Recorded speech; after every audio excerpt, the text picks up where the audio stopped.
Unified 911, anong matutulong namin sa'yo? Anya ti maitulong mi ken kapo. Anong may tatabang ko sa imo? Unsay akong ikatabang nimo? Ngini makadabang nami sel ka no.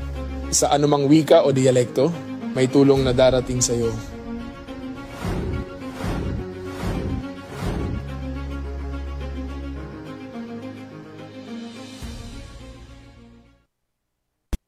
Bawat Pilipino at magbibigay ng tamang impormasyon para sa tahimik at maayos na Pilipinas. Police News Network, alagad ng batas, tagapagtaguyod ng balitang pulis, sandigan ng mamamayan, patnubay ng katotohanan.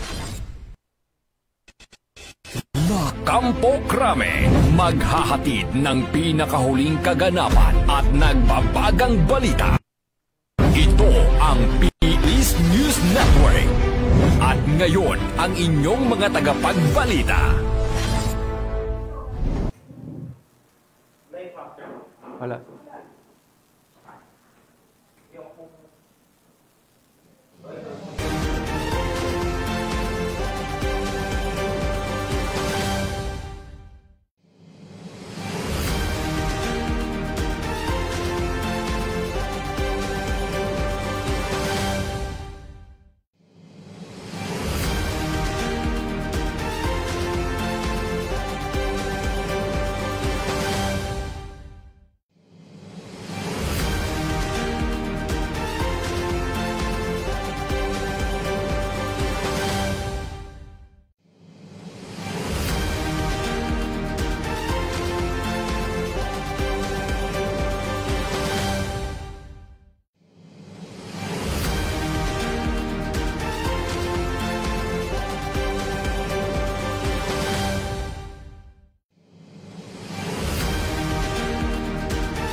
Handa na ang mga kapulisan ng NHQ 3rd Quarter RSSF at Pro 4A para sa deployment sa trillion peso rally. Tiniyak ng Philippine National Police ang buong kahandaan para sa nakatakdang anti-corruption rally bukas, September 21, alinsunod sa direktiba ni Pangulong Ferdinand Bongbong Marcos Jr. na protektahan ang kaligtasan ng publiko at igalang ang karapatan sa mapayapang pagtitipon. Kasamang kapulisan yung ating tagubilin ng ating ama, ng ating hanay, ni PNP, ng ating Regional Director at ang District Director. Pinakamataas na antas ng pagtitipid o maximum tolerance, maging professional tayo, igalang natin ang karapatan ng bawat isa. Sa ating mga kapabayan po na nagrarally, panatilihin po nating maayos at payapa ang inyong pagrarally. Maximum tolerance shall be employed at all times. Kayo sa natin, sir, sa mga galigista na mga kababayan natin. Of course, lagi tayo nakikiusap sa kanila na ang pulis natin ay nandito to secure not only ourselves, not only yung community, but pati sila na rin mismo.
Handa na ang mga kapulisan ng NHQ 3rd Quarter RSSF at Pro 4A para sa deployment sa trillion peso rally. Tiniyak ng Philippine National Police ang buong kahandaan para sa nakatakdang anti-corruption rally bukas, September 21, alinsunod sa direktiba ni Pangulong Ferdinand Bongbong Marcos Jr. na protektahan ang kaligtasan ng publiko at igalang ang karapatan sa mapayapang pagtitipon. Kasamang kapulisan yung ating tagubilin ng ating ama, ng ating hanay, ni PNP, ng ating Regional Director at ang District Director. Pinakamataas na antas ng pagtitipid o maximum tolerance, maging professional tayo, igalang natin ang karapatan ng bawat isa. Sa ating mga kapabayan po na nagrarally, panatilihin po nating maayos at payapa ang inyong pagrarally. Maximum tolerance shall be employed at all times. Kayo sa natin, sir, sa mga galigista na mga kababayan natin. Of course, lagi tayo nakikiusap sa kanila na ang pulis natin ay nandito to secure not only ourselves, not only yung community, but pati sila na rin mismo.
Kampo Krame, maghahatid ng pinakahuling kaganapan at nagbabagang balita. Ito ang PNN Police News Network.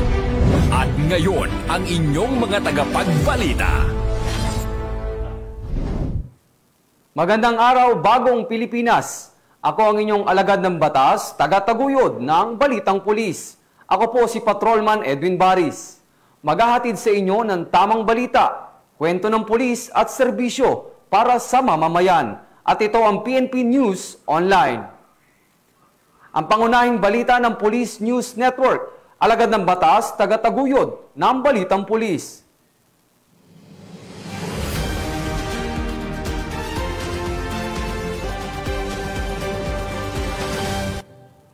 Narito ang mga balitang dapat nyong abangan.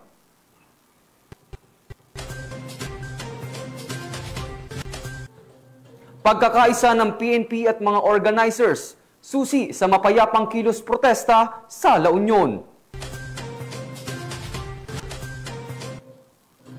PNP siniguro ang kaayusan sa isinagawang anti-corruption rally sa Naga City. Mahigit 3.5 milyong halaga ng hinihinalang shabu na kumpiska sa Calape, Bohol.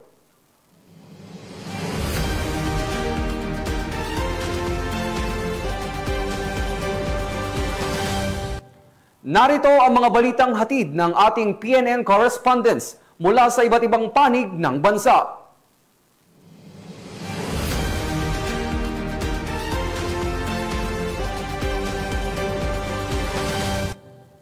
Simulan natin ang balita mula sa bahagi ng Luzon.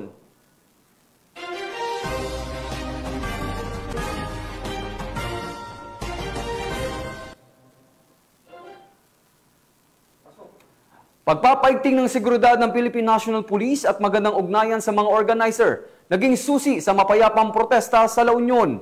Yan ang tinutukang balita ni Police Corporal J.R. Del Mendo.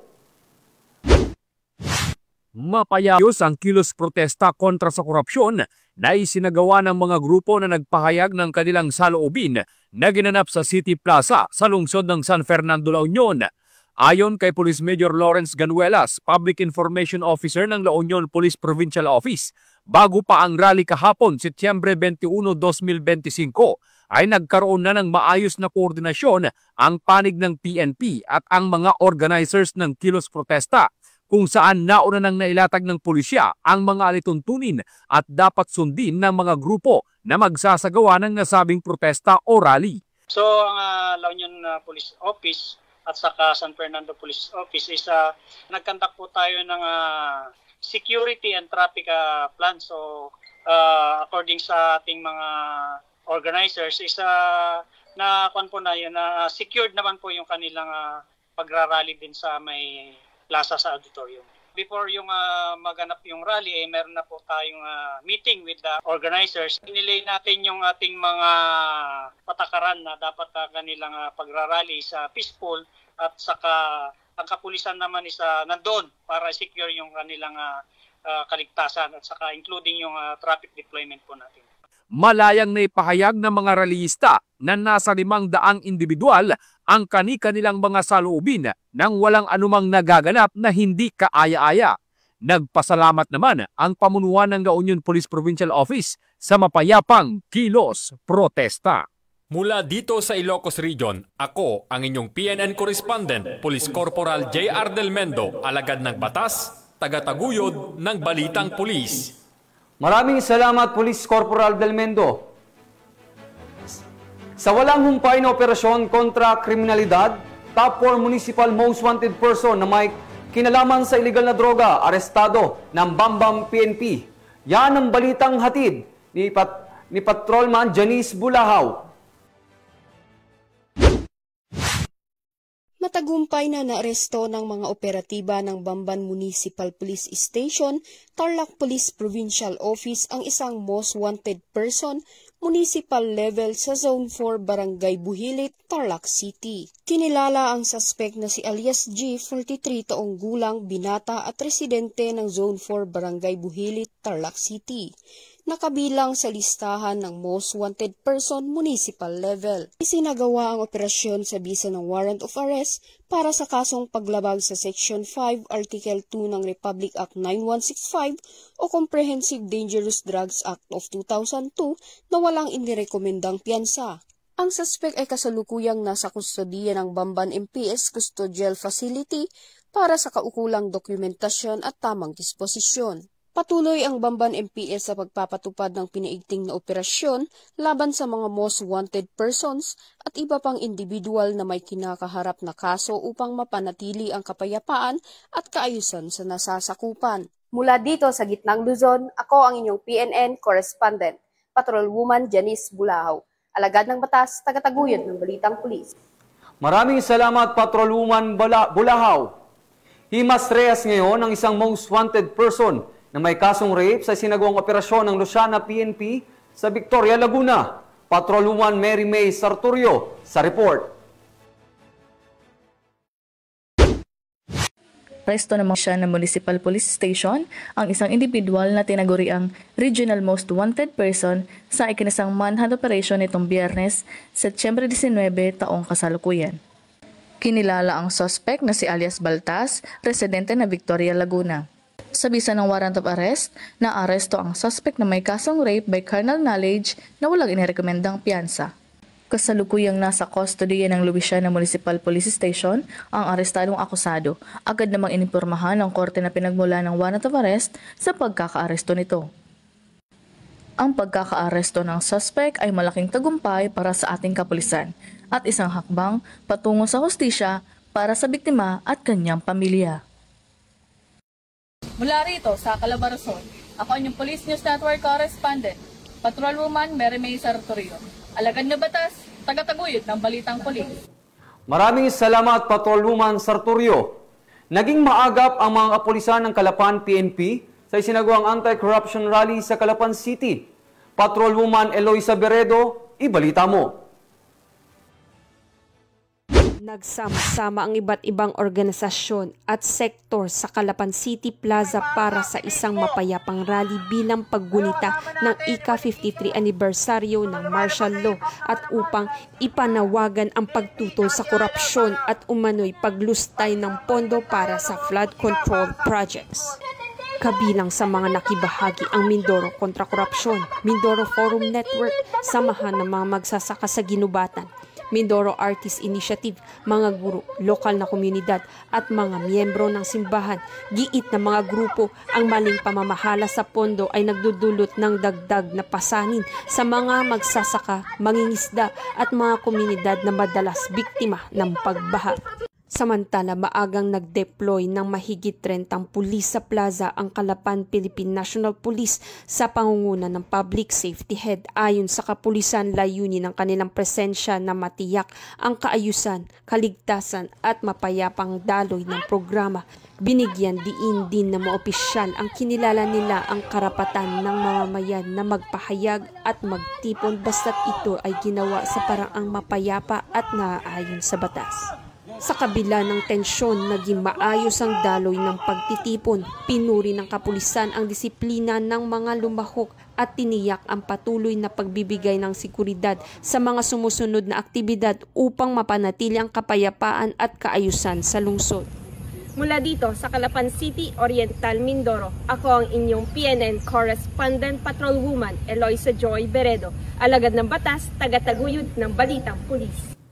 Maraming salamat, Patrolwoman Beredo. Abra PNP nakaisa sa tree planting activity bilang paggunita sa ika-125 anibersaryo ng Philippine Civil Service. Patrolwoman Maria Ella D. Garcia sa report. Bahagi ng pagdiriwang ng ika-125th anibersaryo ng Philippine Civil Service, aktibong nakiisa ang RP Kadukar at Abra PNP sa isinagawang tree planting growing activity sa barangay Nagaparan, Danglas, Abra, kamakailan lamang. Ang aktibidad ay dinaluhan ng Philippine Civil Service, DENR, NCIP, iba't ibang ahensya, mga community volunteers, katuwang ang Pikado Abra, First Abra Provincial Mobile Force Company, Danglas MPS at Bureau of Fire Protection. Tinatayang nasa 700 punla ng nara at kawayan ang itinanim ng mga kalahok sa aktibidad.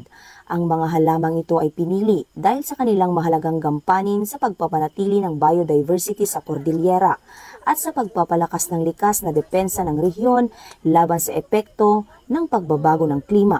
Saryo ng Philippine Civil Service, lingkod, kawani, puso, dangal at galing alay sa bayan. So sa tingin ko, ang pinakamalaking ambag ng mga kawani natin dito, particular dito sa Benguet, yung kanilang dedikasyon. Kasi nakita naman natin dito na yung kooperasyon nila, yung dedikasyon nila sa pagpapaganda ng ating serbisyo, hindi lang yung serbisyo, kahit yung ating kalikasan. Nasabi ko kanina sa aking pananalita na ako'y lubos na nasisiyahan. Dahil mahigit 300 na mga lingkod bayani or lingkod kawani ang dumalo sa ating tree planting activity. Layunin ng inisyatibong ito na ipakita ang pagkakaisa ng mga kawani ng gobyerno sa advokasiyang pangkalikasan bilang bahagi ng kanilang serbisyo publiko. Sa temang pagkakaisa, kalusugan at serbisyo, ipinapaalala ng aktibidad na ang pangangalaga sa kalikasan ay mahalagang sangkap sa pagtataguyod ng matatag at maunlad na kinabukasan. Ito ang programa nito ay para ipadama ang pagkakaisa at pagmamahal sa kalikasan. Itong programang ito ay madaming makikinabang sa susunod na henerasyon. Malamig na klima, malinis na hangin, maganda at luntiang kapaligiran. Sana magsilbi itong inspirasyon para sa lahat at sa pagpatutuloy ang ganitong aktibidad para sa isang ligtas at maunlad na bagong Pilipinas. Ang ganitong mga inisyatibo ay patunay sa patuloy na pakikiisa ng Philippine National Police sa pagkakaroon ng mas matatag na ugnayan sa komunidad tungo sa isang ligtas, maayos at matatag na lipunan. Mula dito sa Nagaparan, Danglas Abra, ako po ang inyong Police News Network Correspondent, Patrolwoman Maria Ella Garcia, alagad ng batas, tagataguyod ng Balitang Pulis.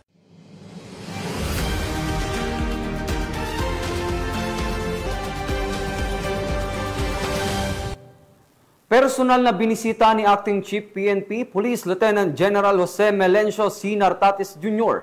Ngayong umaga ang mga pulis na kasalukuyang na-accompine sa PNP General Hospital matapos masugatan habang nagpapanatili ng kapayapaan at kaayusan sa naganap na anti-corruption rally kahapon. Sa kabila ng marahas at magulong aksyon ng ilang rallyista, nanatiling kalmado at profesional ang mga pulis sa pagtupad ng kanilang tungkulin. Ipinaabot ni Police Lieutenant General Nartates ang kanyang taus-pusong pasasalamat at pag-aalala sa mga sugatang pulis. Pinuri ang kanilang katapangan at dedikasyon at tiniyak na pinahalagahan ng pamunuan ng PNP ang kanilang sakripisyo at serbisyo para sa bayan.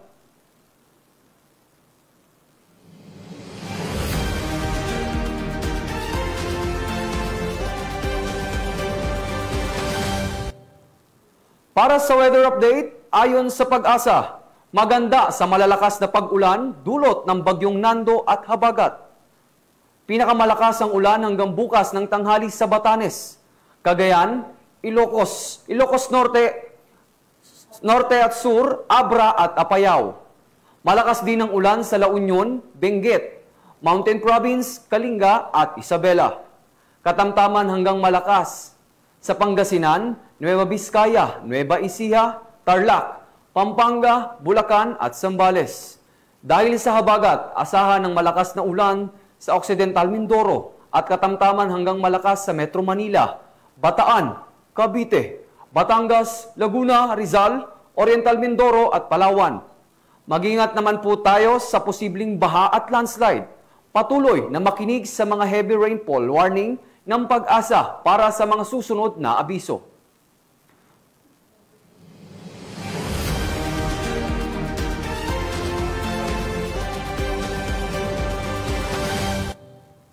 Tungayan naman natin ang mga balita mula sa Visayas.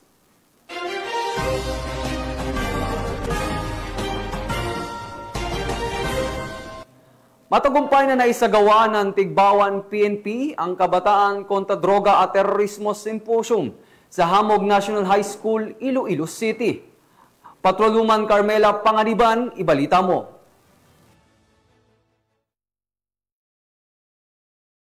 Nagsagawa PS sa pangunguna ni PSMS Amy Gerlin Acevedo, WCPD PNCO at PMSG Pilaggio Rivas Jr., PCAD PNCO sa ilalim ng supervisyon ni Police Captain Alfred Mansoy, Officer in Charge ng Tigbawan MPS ng Kabataan kontra Droga at Terorismo Symposium. Ito lamang ika-19 ng Setyembre taong kasalukuyan bandang alas 9 ng umaga sa Hamog National High School, Barangay Hamog, Tigbawan, Iloilo.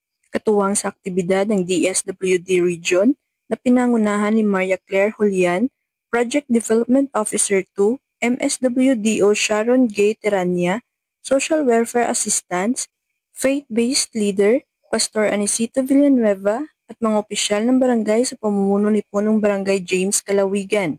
Dumalo sa nasabing simposyo mga humigit kumulang 210 na mga magulang at mag-aaral ng nasabing paralan sa pamumuno ni Ginoong Joe Marie Diasnes, Head Teacher 3. Tinalakay sa pagpupulong ang mahalagang paksagayan ng anti-illegal drugs, anti-terrorism law, anti-bullying, early pregnancy at spiritual guidance. Layunin nito na mabigyan ng wastong kaalaman at gabay ang mga kabataan at kanilang mga magulang upang maiwasan ng pagkaligaw ng landas at mapanatili ang ligtas at maayos na komunidad. Bukod dito, tinalakay din ang paggunita ng 53rd Martial Law Anniversary sa darating ng September 21 upang mas mapalalim ang pag-unawa ng mga kabataan at magulang tungkol sa kasaysayan at kahalagahan nito. Namahagi rin ng mga information education campaign materials tungkol sa crime prevention upang patuloy na itaas ang kamalayan at hikayatin ng lahat na maging aktibong katuwang sa pagpapanatili ng kapayapaan at kaayusan sa loob at labas ng paaralan. Ang aktibidad na ito ay nagpapakita ng matibay na pagtutulungan ng PNP, DSWD, faith-based group at lokal na pamalaan para sa ikabubuti ng mga kabataan at ng buong pamayanan. Gusto mo naman pasalamatan of course ang ating local police dito sa Municipality of Tigbawan headed by Police Captain Alfred Mansoy for this initiative sa paggandak ang symposium sa tulad ng adlaw. And also sa ating MSWDO, kay sa ating mga 4Ps, salamat din. And also sa ating learners, kay parents, especially ang ating mga 4Ps beneficiaries from Barangay Taro, Hamog, and Alupidjan. So this initiative provide us kikang knowledge about drugs, teenage pregnancy, anti-bullying, and of course, religious support pagid para sa ating kabataan kay sa ating pamilya. So thank you so much. Mula dito sa Police Regional Office 6, ako ang inyong Police News Network Correspondent, Patrolwoman Ledeline Bansagon, alagad ng batas, taga-taguyod ng Balitang Pulis. Maraming salamat, Patrolwoman Panganiban. Sa patuloy na operasyon kontra illegal na droga ng PNP, higit sa 3.5 milyong halaga ng shabu ang nakumpiska sa Calapi, Bohol. Patrolwoman ni Kia Cañedo sa report. Hawak na ng kapulisan ng Bohol ang suspect na high-value individual matapos itong mahulihan ng higit 3.5 milyon halaga ng hinihinalang shabu sa isinagawang buy-bust operation ng mga otoridad sa Purok 6, Barangay San Isidro, Calapi, Bohol noong ika-20 ng Setyembre taong kasalukuyan. Kinilala ni Police Colonel Patricio C. Digay Jr., Provincial Director, Bohol Police Provincial Office, ang high-value individual na suspect na si alias Bergie, 40 anyos, na residente ng Sitio Masang, Barangay Santa Cruz, Calapi, Bohol.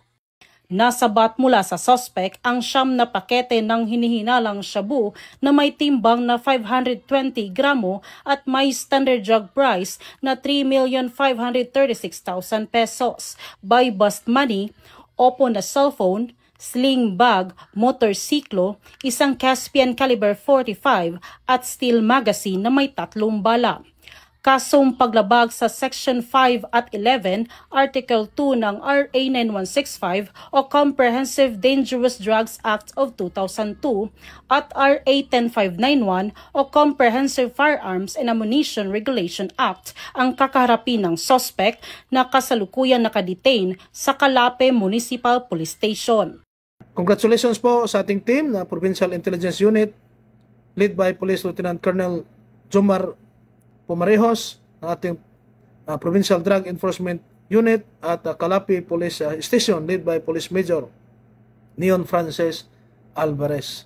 Bagong natala na Provincial Director, Police Colonel Patricio Digay, kanya pong unang direktiba sa isinagawang command conference, kanya po inuutos sa lahat ng ating kapulisan na to intensify operations against illegal drugs and all criminalities all around the province. Ito rin po ang unang utos po ng ating Governor Aris Aumentado sa ating mga kapulisan. Ang ating kapulisan sa Bohol ay patuloy po ang ating laban kontra illegal drugs at kriminalidad, kasama po ang terorismo. Sa muli po, maraming salamat at God bless you all. Mula dito sa Bohol Police Provincial Office, ako yung Police News Network Correspondent, Patrolwoman Nikia Cañedo, alagad ng batas, tagataguyod ng balitang pulis. Maraming salamat, Patrolwoman Cañedo. Narito naman ang mga balita mula sa bahagi ng Mindanao.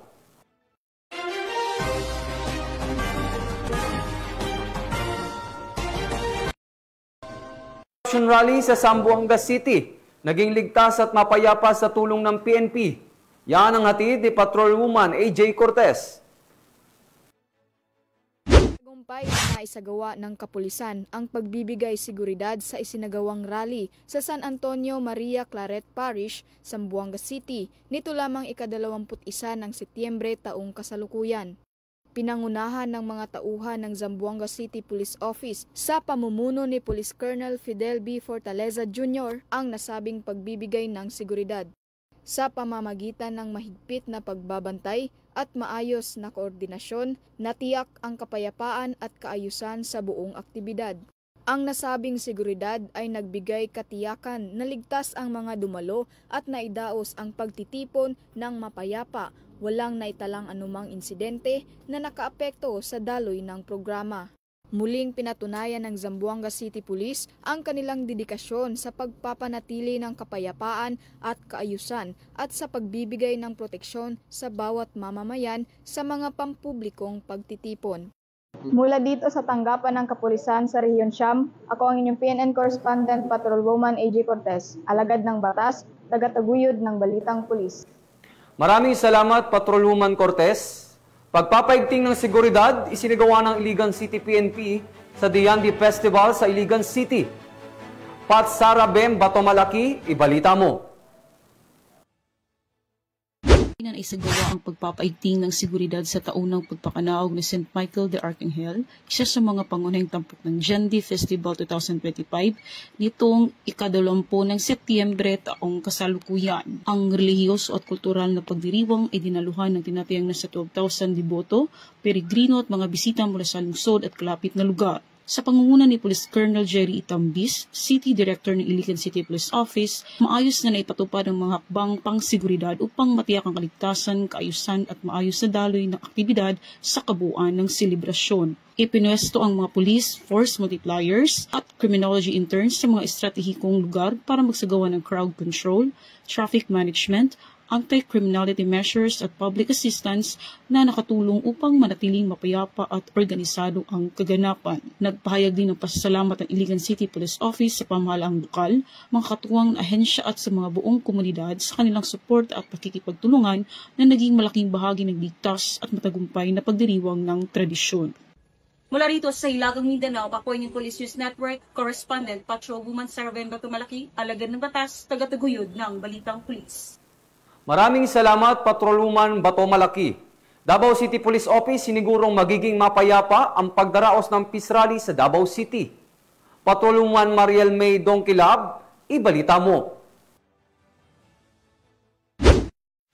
Matagumpay at mapayapang natapos ang isinagawang peace rally sa lungsod nitong Setyembre 21 taong kasalukuyan ayon sa ulat ng Davao City Police Office. Sa pangunguna ni Police Colonel Manan Caracas Muarip, Acting City Director, mahigpit na ipinatupad ng Davao City Police Office ang seguridad sa buong aktibidad sa pamamagitan ng pagtalaga ng sapat na bilang ng mga pulis at pakikipag-ugnayan sa iba pang law enforcement agencies at partner organizations. Binigyang diin ng pamunuan na walang naitalang insidente sa buong rally, bagay na inuugnay sa aktibong presensya ng mga pulis, maagap na seguridad at pakikipagtulungan ng publiko. Pinasalamatan din ng Davao City Police Office ang lahat ng lumahok sa Peace Rally sa kanilang mapayapang partisipasyon at sa pagpapakita ng disiplina sa pagsasagawa ng pagtitipon. Muling tiniyak ng Davao City Police Office ang kanilang patuloy na pangako na panatilihin ang kapayapaan, kaligtasan at kaayusan sa lungsod sa lahat ng mga kahalintulad na aktibidad.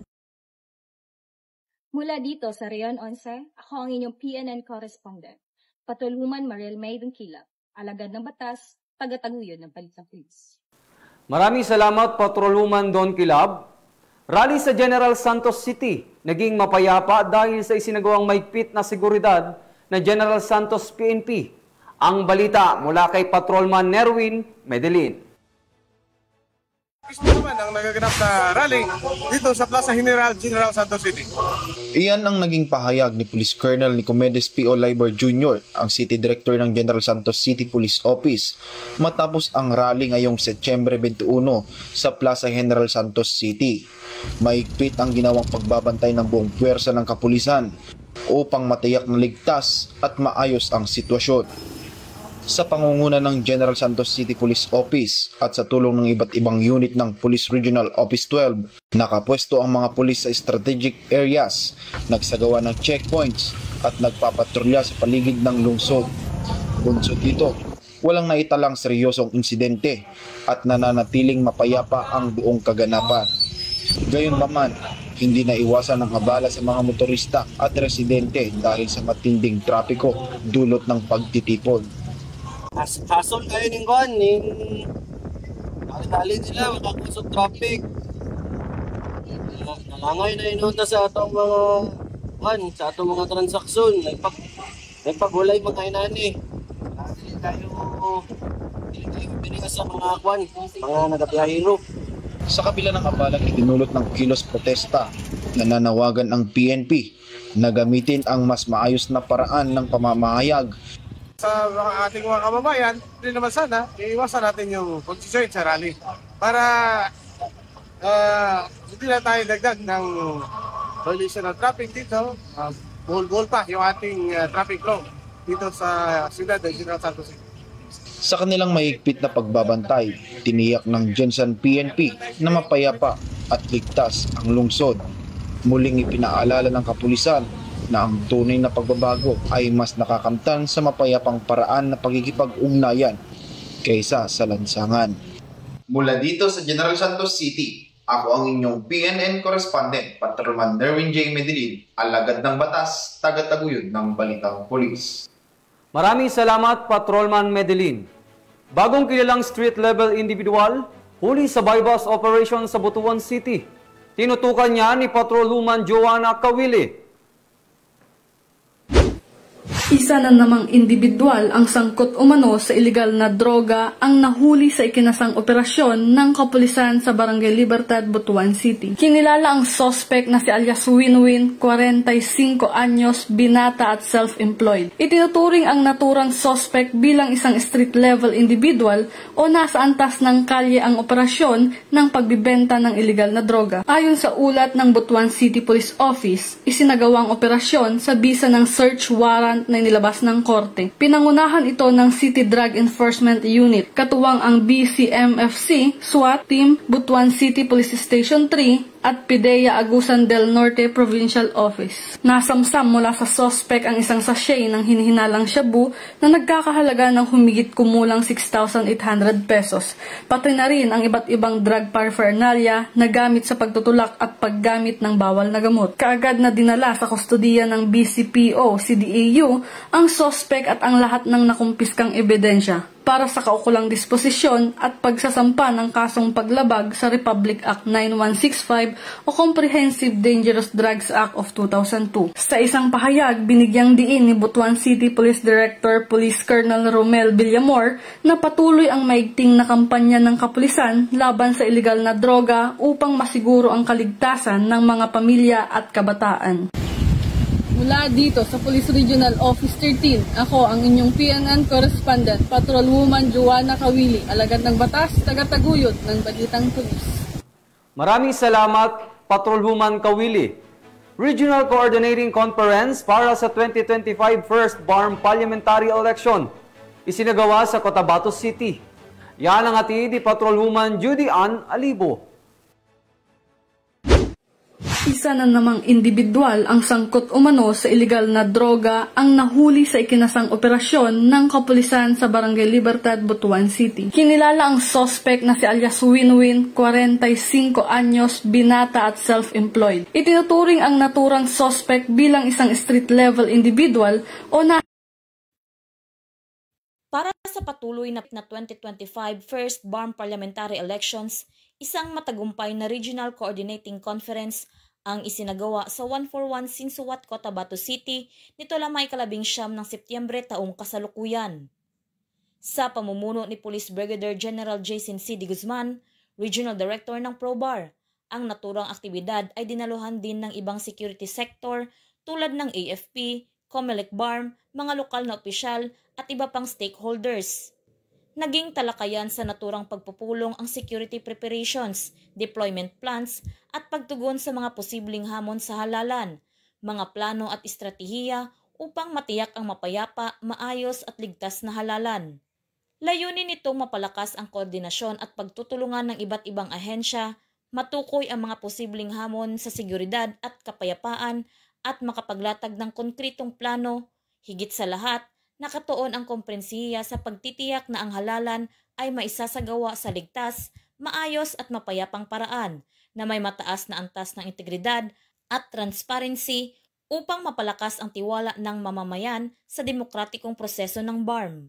Mula rito sa reyon ng Bangsamoro, ako ang inyong PNN Correspondent, Patrolwoman Judy Ann Alibo, alagad ng batas, tagataguyod ng Balitang Pulis.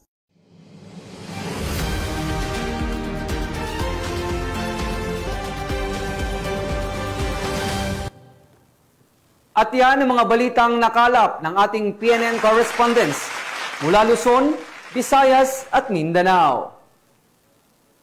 At mga ka-PNN, 94 days na lang, Pasko na!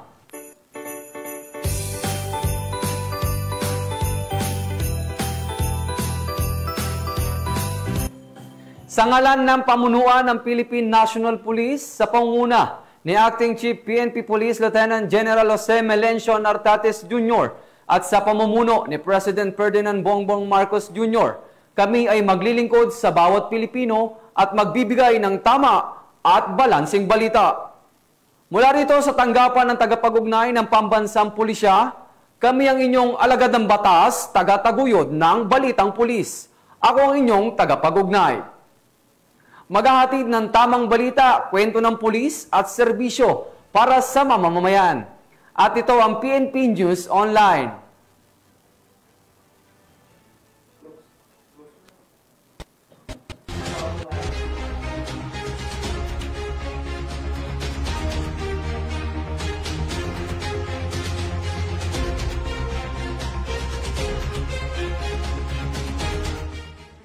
Police News Network, alagad ng batas, tagapagtaguyod ng Balitang Pulis.